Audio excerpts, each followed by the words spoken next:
So we're just on the outskirts of the gyre right now. Haven't really even gotten into the thick of things, and already in the last hour, we've seen more fucking trash float by than we have in like the entire voyage up till now. The past day, I started getting this weird fear that like, what if the garbage patch isn't here? What if like we'd all been duped? But I don't see that as being the case anymore. I'm starting to see a lot of gnarly shit. Dude, are you seeing this shit? Like some of it's what's it, bubbles and what have you. But if you look in the middle of them, there's like fucking chunks of crap. I'll get under your net when we get it. Ready? Here it comes. You got it? I got it. There we go. Ah, yeah. Teamwork. Look at that thing. Looks like Japan. It's Japan. It's either the second or third buoy we've pulled with Japanese shit on it. We are across the Pacific from Japan. By the time it gets here, it has to make a 3 to 5 year circle around the gyre, all the way over towards Asia, up by Alaska, and then back in. The whole thing's kind of just one big unfathomable bummer. I came out here expecting to see like a trash dump, pieces in the water that you could pull out, but instead what I got was an even ruder awakening. Looking out right now, you don't see the garbage. Sometimes you see shit float by. Most of the time you don't. You just see water. But what's in that water is fucking 1,000 times worse than a Coke bottle. Because what it is it's every part of a Coke bottle, busted down into a little digestible morsel. No, we don't have it over the eye on top right now with my line. This is where we're gonna dump this little winged thing out the back. So we just sit now and let that thing fucking hoover up all the crap that's on the surface of the water. And then we'll draw it in, and I kind of don't know where we're going from there. Look at it, be grossed out. Ready, you ready? 7, 4, 8, 6. Let's take that away. Yeah. This is actually a very sad sample because this is what we're talking about with the 60 to 1 bit instead of the 6 to 1. A bad ratio of plastic to sea life is 6 to 1 in a sample? Yeah. This is 60 to 1. This sample has very little life in it. There's all the components of the plastic soup that the ocean is. This is like levels beyond pollution. We've changed like the composition of ocean water like almost 1,000 miles from fucking shore. Where is it all coming from? Everywhere.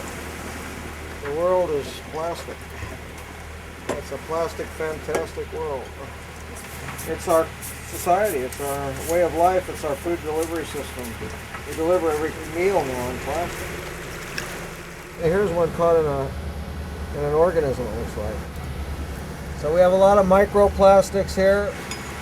And you notice there's no reds in here, no oranges. What's that?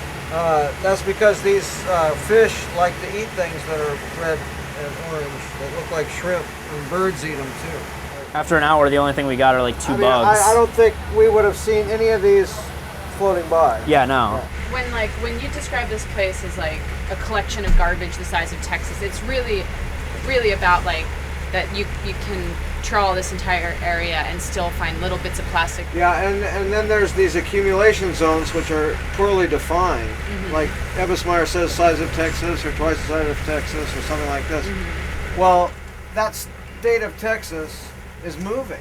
It's all, there's no answer book, you know. We're writing the answer book, so we don't really know the answers.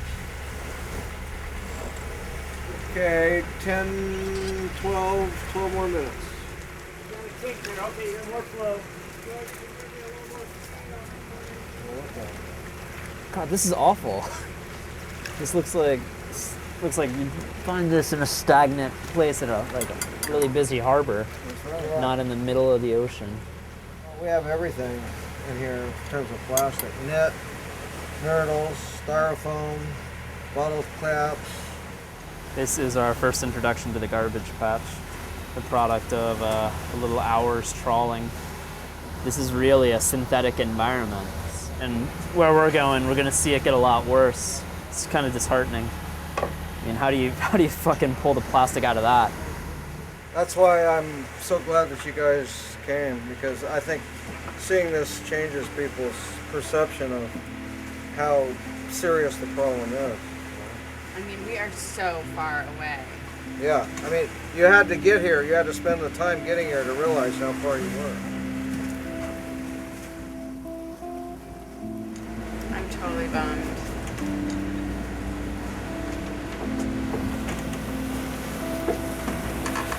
I don't know if I'm just tired. And it's different to have seen like pictures, like a picture of a jar somewhere, like some magazine. And then to like realize how long it's taken for us to get here. I mean, we are in the middle of nowhere. Like, I think there are so few people who have actually been here. Maybe no one has ever been in this spot, you know? It's that kind of like real middle of nowhere. And like it's filled with our trash, you know? We've really screwed up. We're all going to hell.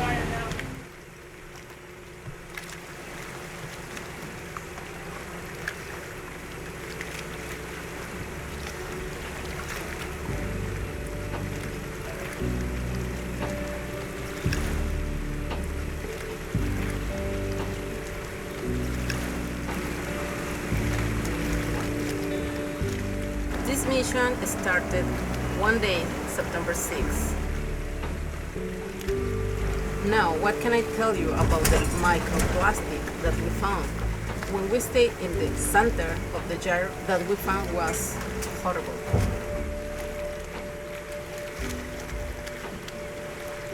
I think the plastic is everywhere, all the world. Yes.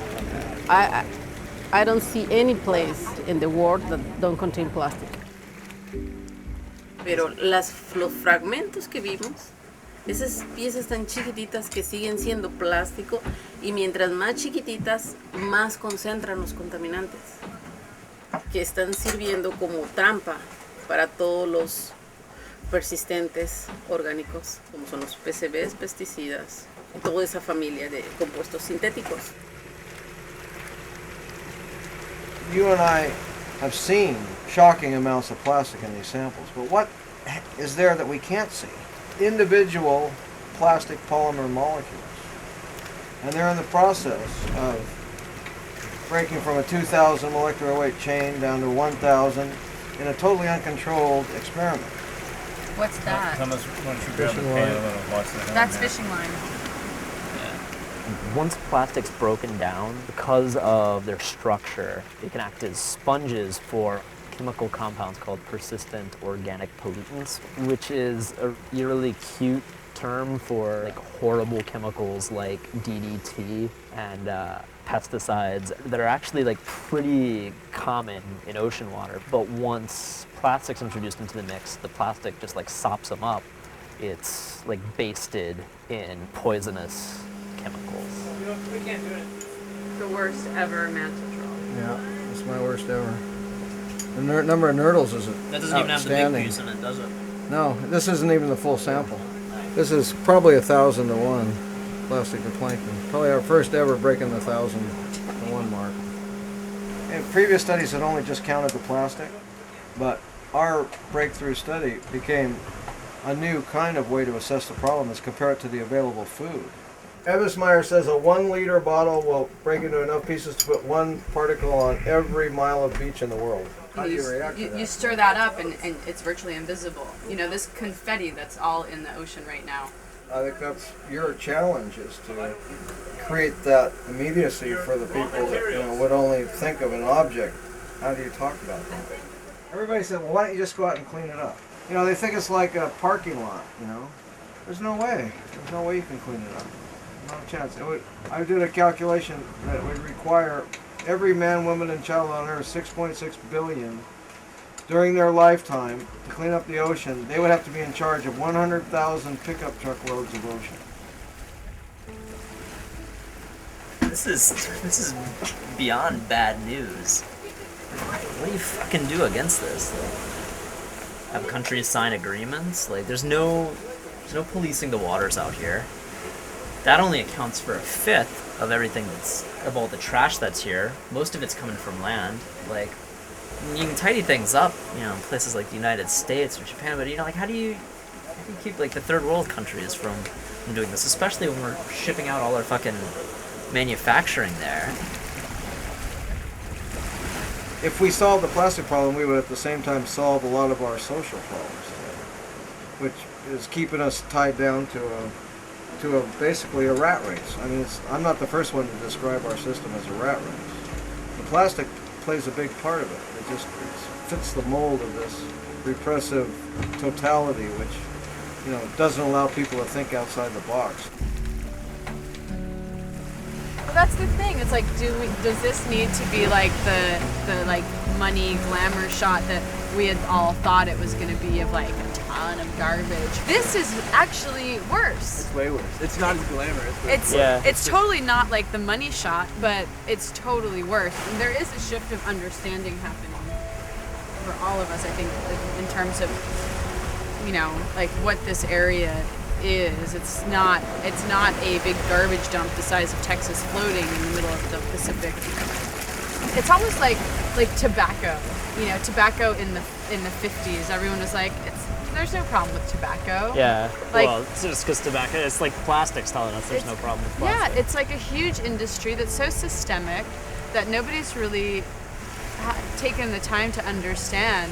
It's entered the food chain. It's in all the water we've been around, and we haven't even started to try to combat this. I mean, Charlie is out here, like studying the effects. Greenpeace sends like a trawler every so often to try to like pull pieces out, but it's the composition of the ocean now.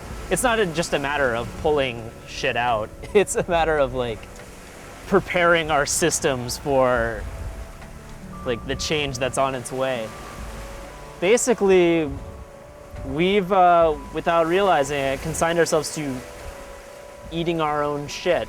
We've been tossing out plastic for years, and it has come back and bit us really fucking hard in the ass already. Whoa! Hey, there's a net. Net! There's a net off the starboard. Net off the right starboard. There. Keep your eyes on it, Jake. Yep. Slow down the boat.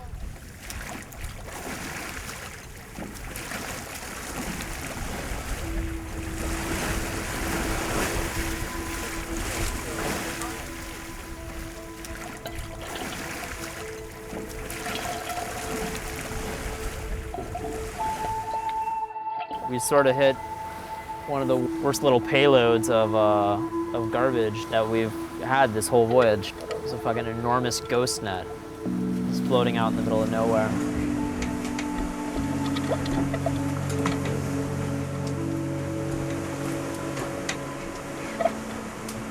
Critical thinking. It's in danger. It's a faculty that's in danger in our present day society. It's critical thinking. We live in the happy consciousness era where it's like we're the strongest nation on earth. Globalization is inevitable. We got more stuff. He who dies with the most toys wins.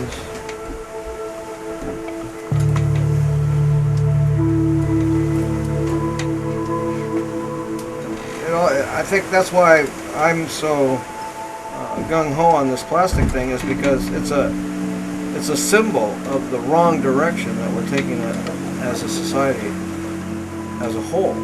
What is the promise of civilization? You know, Descartes said there was such a thing as a social contract, that we give up our individual liberties to the society as a whole because it can liberate us greater than we could do by ourselves. Is that still the case? Is it really, are we getting the bang for the buck out of our society and our social institutions that we give up our anarchistic tendencies for? We're caught in the trade winds of our time. We can't secede from society, but we have to plant the seed of the future in the present.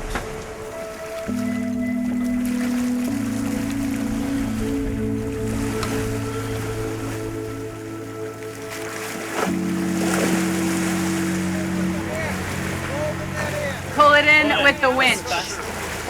Yeah,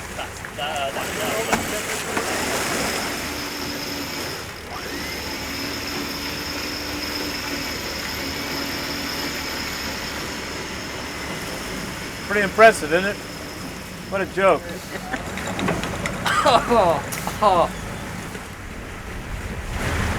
Isn't too clear when you see it underwater, but it's a lot more obvious when you get all the colors out here. This is made of so many fucking pieces of net, Well, that's what happens. different ones. It just collects, like one net just starts collecting others. Yeah. It's like a tumbleweed. Yeah, look how many, there's countless different kinds of rope in there. Yeah. Twist package. I know there's a toothbrush hiding in it.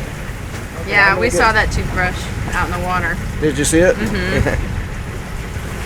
And so right now, if we stopped using plastics, or if we controlled the runoff of plastics into the ocean, the amount of plastic that's in the ocean now, there's no way we could clean it up. No. But is there a way that the ocean can process it? And, you saw it in the ghost net. You saw the toothbrush, plastic tarp, strapping, all these things woven together. She pulls those over to these centers, and then when storms hit, our islands and beaches are like sieves in a comb, combing it out of the ocean. So she'll eventually spit it out, but like I say, she can't spit it all out if we don't stop putting it in. Ocean cannot handle all this stuff. What can she do? Watch out. Ah! I just want everybody to know this isn't just a pleasure cruise. We get our feet wet. We have to find ghost nets. Sometimes it's rocky out here. Get ready to work. We're going to take down the sails. You want neutral? I got it. Relax. Neutral, a little bit forward. No. Oh, fuck. Come on. Stop on the tag?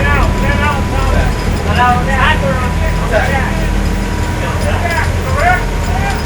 Yes, on the tack. Let it out. Jake's got tack right now, I guess. Yeah, they're pulling on your tack. That's the other one. Yeah, I know, but you just said lazy sheet Yeah, no, out. we're just going to go back and forth with it.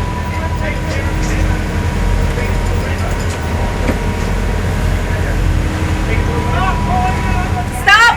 We're pulling. Keep pulling. Hold on. Stop! Stop!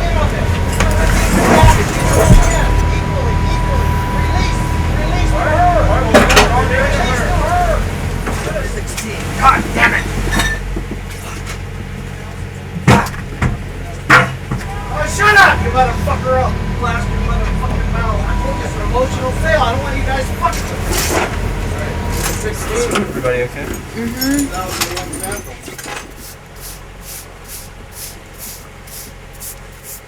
We've seen him like yell at us and stuff when we fuck up the sails and things like that, but he's typically really, really mellow. That whole problem would have been avoided if he had just stored his samples in plastic beakers. Like it was really fucking heartbreaking because that was like a good sample, and he's never gonna get that again. Or, like on this trip, not for another bunch of trips. And it invalidates, all that we did that afternoon, stuff, which is part of what he was screaming. Was it 16? You know, what can you do?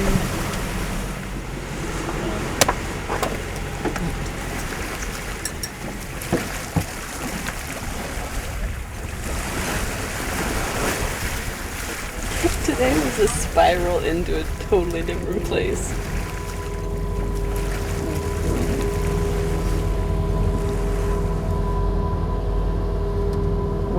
What are our comments tonight? What are our comments? Need more soy milk. Where is the soy milk?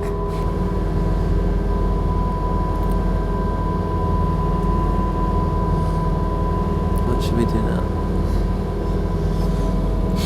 Should we check the engine rooms?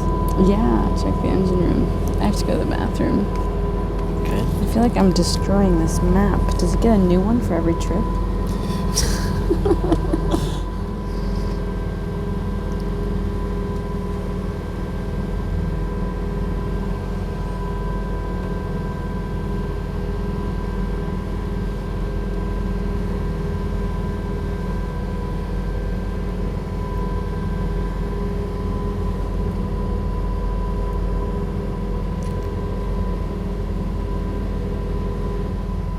nose is running. I get some snot on you. Yeah.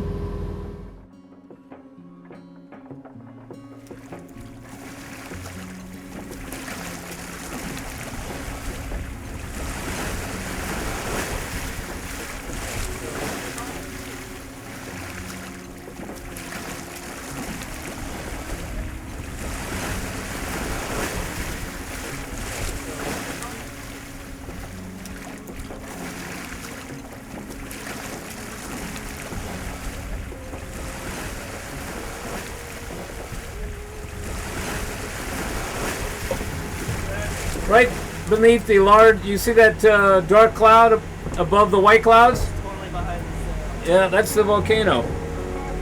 Land ho! Look at that, huh? 50 miles away. We just dropped the mainsail for the last time, and now we're gonna pull in the harbor. That's it. Over.